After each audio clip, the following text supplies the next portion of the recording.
Showing na sa mga sinahan this Black Saturday ang samahan ng mga makasalanan. Pero bago yan ipalabas, team bahay o team labas kaya ang cast?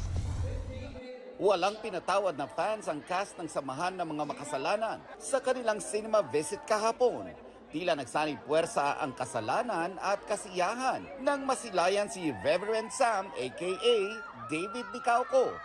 Kasama ng pambansang Ginoo ang mga kampon sa pagpapatawa na sina Betong Sumaya, David Shooter, Jade Texon, Tito Abdul at Tito Marcy na sumakses sa pagbebenta ng tiket.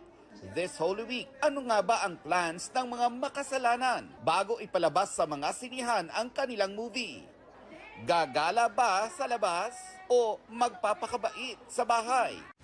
I'll be going to the beach kasama family ko. Kasama ko yung family ko, magsa-staycation kami. Timbahay ako Bahay. with my family. Bisita iglesia kami with my family. Staycation din. Pero syempre hindi mawawala yung pagsisimba. Team bahay din ako. Papahinga lang sa bahay kasama ng aking mga aso. Ganda pa ng Santo Cristo, no?